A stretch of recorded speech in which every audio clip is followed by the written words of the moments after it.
नमस्कार, ये आकाशवाणी पटना है। अब आप अभिषेक दास से प्रादेशिक समाचार सुनिए। पहले मुख्य समाचार। भारतीय सैन्य बलों ने कल रात पाकिस्तान द्वारा पश्चिमी सीमा को निशाना बनाने के लिए ड्रोन और मिसाइलों से किए गए सभी हमलों को विफल किया। भारत ने जवाबी कार्रवाई में पाकिस्तान के 4 हवाई रक्षा स्थलों पर ड्रोन लॉन्च किए। पाकिस्तान के एक एयर डिफेंस रडार को किया गया नष्ट। राज्य सरकार ने भारत नेपाल के सीमावर्ती जिलों पूर्वी चंपारण, पश्चिमी चंपारण, सीतामढ़ी, मधुबनी, सुपौल, अररिया और किशनगंज में सुरक्षा बढ़ाने के निर्देश दिए। और भारत तथा पाकिस्तान के बीच बढ़ते सैन्य तनाव के बीच बीसीसीआई ने आईपीएल के बाकी बचे मैच को 1 सप्ताह के लिए निलंबित किया। अब समाचार विस्तार से।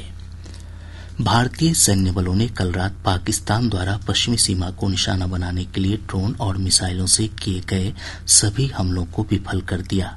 भारतीय सेना, भारतीय वायुसेना और विदेश मंत्रालय की संयुक्त प्रेस वार्ता में कर्नल सोफिया कुरैशी ने ये जानकारी दी। कर्नल कुरैशी ने बताया कि पाकिस्तानी सेना ने 300 से 400 ड्रोन के माध्यम से 36 स्थानों पर हमले का प्रयास किया। उन्होंने बताया कि प्रारंभिक जांच से पता चला है कि ये ड्रोन तुर्की में निर्मित थे। भारतीय सैन्य बलों ने इनमें से कई ड्रोन को मार गिराया। कर्नल कुरैशी ने कहा कि भटिंडा सैन्य स्टेशन को भी पाकिस्तानी सेना ने निशाना बनाने का प्रयास किया, जिसे विफल कर दिया गया। पाकिस्तानी सेना ने सैन्य बुनियादी ढांचे को निशाना बनाने के इरादे से पूरी पश्चिमी सेना पर भारतीय वायु क्षेत्र का कई बार उल्लंघन किया। अंतर्राष्ट्रीय सीमा और नियंत्रण रेखा पर लेह से लेकर सरक्रीक तक 36 स्थानों पर 300 से 400 लगभग ड्रोनों का इस्तेमाल घुसपैठ का प्रयास करने के लिए किया गया। भारतीय सशस्त्र बलों ने काइनेटिक व नॉन काइनेटिक साधनों का उपयोग करके इनमें से कई ड्रोन को मार गिराया। ड्रोन के मलबे की फोरेंसिक जांच की जा रही है। प्रारंभिक रिपोर्ट्स से पता चलता है कि वे तुर्की के असीस गार्ड सोंगर ड्रोन हैं। इसके उपरांत रात में पाकिस्तान के एक सशस्त्र यूएवी ने भटिंडा सैन्य स्टेशन को निशाना बनाने की कोशिश भी की, जिसे पकड़ा गया और उसे निष्क्रिय कर दिया गया।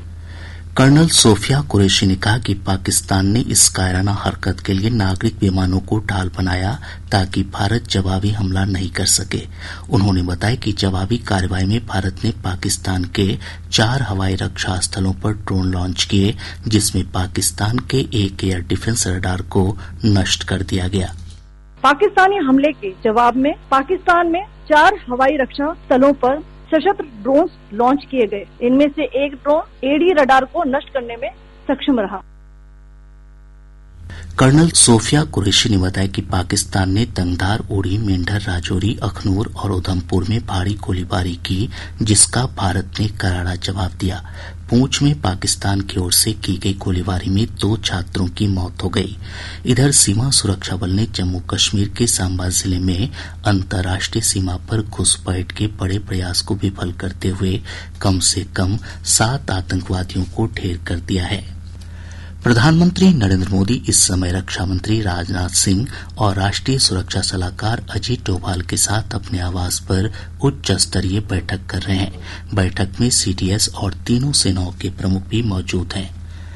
केंद्र सरकार ने कहा है कि देश में खाद्यान्न और पेट्रोलियम उत्पाद समेत किसी अन्य आवश्यक सामग्रियों की कोई कमी नहीं है।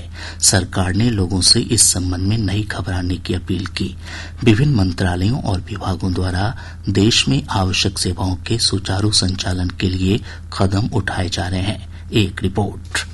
केंद्रीय स्वास्थ्य मंत्री जगत प्रकाश नड्डा ने आज स्वास्थ्य संबंधी बुनियादी ढांचे और तैयारियों को लेकर अपने मंत्रालय के वरिष्ठ अधिकारियों के साथ समीक्षा बैठक की। इस बीच सार्वजनिक क्षेत्र के बैंकों ने कहा है कि एटीएम, नकद जमा और निकासी मशीनों के साथ साथ सभी डिजिटल सेवाएं पूरी तरह से चालू हैं। बैंकों ने ग्राहकों को अफवाहों पर ध्यान न देने की सलाह दी है। इस बीच इंडियन ऑयल कॉर्पोरेशन ने कहा है कि देश भर में पर्याप्त ईंधन भंडार है और आपूर्ति लाइनें सुचारू रूप से चल रही हैं। इंडियन ऑयल ने लोगों से घबराहट में ईंधन की खरीद के लिए पेट्रोल पंप पर अनावश्यक भीड़ से बचने को कहा है। आनंद कुमार के साथ दिवाकर, आकाशवाणी समाचार, दिल्ली। इधर कृषि मंत्री शिवराज सिंह चौहान ने कहा है कि देश में पर्याप्त खाद्यान्न भंडार उपलब्ध है। श्री चौहान ने नागरिकों से किसी भी आपात स्थिति में शांत रहने का आग्रह किया। भारत की कार्रवाई से घबराया हुआ पाकिस्तान अब फर्जी खबरों और गलत सूचनाओं को फैलाने के लिए डिजिटल स्पेस का सहारा ले रहा है। हमारे संवाददाता की एक रिपोर्ट। लगातार भारत से मुंह की खाने के बाद भी पाकिस्तान अपनी नापाक हरकतों से बाज नहीं आ रहा। प्रोपेगेंडा में माहिर इस्लामाबाद सोशल मीडिया पर भ्रामक और फर्जी वीडियो और तस्वीरों के जरिए भारत के खिलाफ लगातार दुष्प्रचार फैला रहा है। सोशल मीडिया पर पाकिस्तान ने एक पुराने वीडियो को वायरल कर ये दावा किया है कि उसने नियंत्रण रेखा पर 20 राज बटालियन की एक चौकी को तबाह कर दिया। ये पूरी तरह से गलत बयानी है, क्योंकि ऐसी कोई भी सेना की टुकड़ी भारत में नहीं है। झूठ बोलने में माहिर पाकिस्तान ने अगस्त 2021 में काबुल एयरपोर्ट पर हुए एक विस्फोट की तस्वीर के जरिए झूठ फैलाने का प्रयास किया, जिसमें उसने जम्मू एयरफोर्स बेस पर धमाके का दावा किया है। भारत के खिलाफ ऑनलाइन चलाए जा रहे झूठे अभियान में पाकिस्तान ने एक और वीडियो के जरिए गुजरात के हजीरा पोर्ट पर हमले का दावा किया, जबकि ये वीडियो एक तेल के टैंकर में हुए विस्फोट का है। इन हरकतों से साफ है कि दुनिया में आतंक का पर्याय बन चुके पाकिस्तान ने झूठ बोलकर अपनी बची खुची विश्वसनीयता भी खो दी है और वह पूरी तरह से हताश हो चुका है। सकलैन अख्तर, आकाशवाणी समाचार, दिल्ली। श्रोताओं, यदि आपको कोई संदिग्ध सामग्री मिलती है जो विशेषकर भारतीय सैन्य बलों या फिर मौजूदा स्थिति से संबंधित कोई जानकारी हो, तो आपको इसकी सूचना PIB फैक्ट चेक को अवश्य देनी चाहिए। आप ऐसी जानकारी को व्हाट्सएप नंबर 8799711259 और ईमेल ID socialmedia@pib.gov.in पर भी साझा कर सकते हैं। केंद्र सरकार ने सभी मीडिया चैनलों, डिजिटल प्लेटफॉर्म और नागरिकों से रक्षा अभियानों और सुरक्षा बलों की आवाजाही की लाइव कवरेज या वास्तविक समय की रिपोर्टिंग नहीं करने को कहा है। रक्षा मंत्रालय ने सूचना और प्रसारण मंत्रालय की एक सोशल मीडिया पोस्ट साझा करते हुए कहा कि ऐसी संवेदनशील जानकारी और सूत्र आधारित सूचना अभियान की प्रभावशीलता को खतरे में डाल सकता है। प्रादेशिक समाचार आप आकाशवाणी पटना से सुन रहे हैं। केंद्र सरकार ने थल सेनाध्यक्ष को एक विशेष अधिकार प्रदान कर दिया है।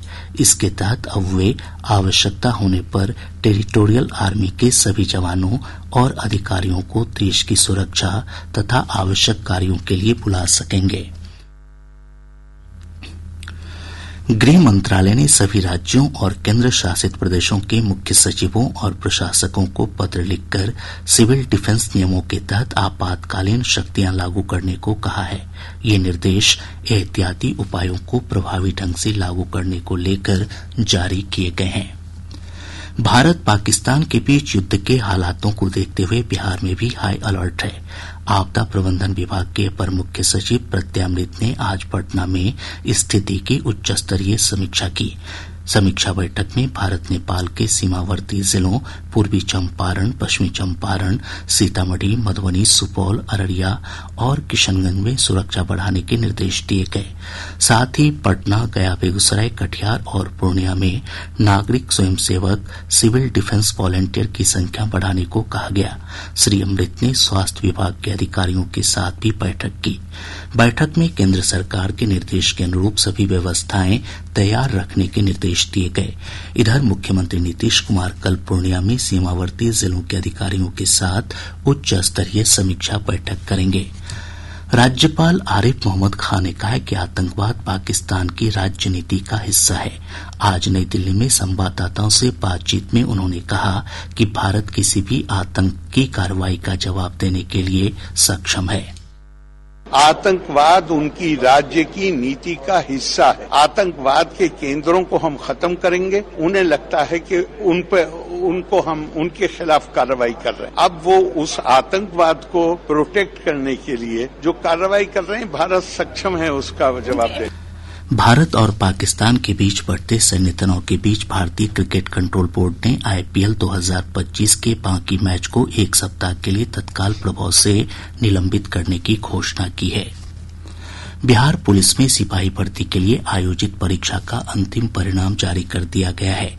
परीक्षा में अंतिम रूप से 21,391 अभ्यर्थी चयनित हुए हैं। और अब अंत में मुख्य समाचार एक बार फिर। भारतीय सैन्य बलों ने कल रात पाकिस्तान द्वारा पश्चिमी सीमा को निशाना बनाने के लिए ड्रोन और मिसाइलों से किए गए सभी हमलों को विफल किया। भारत ने जवाबी कार्रवाई में पाकिस्तान के 4 हवाई रक्षा स्थलों पर ड्रोन लॉन्च किए। पाकिस्तान के एक एयर डिफेंस रडार को किया गया नष्ट।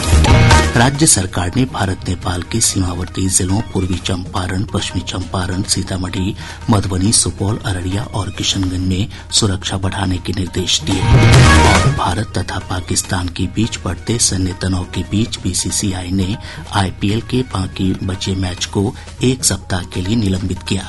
इसके साथ ही आकाशवाणी पटना से प्रसारित प्रादेशिक समाचार का ये अंक समाप्त हुआ।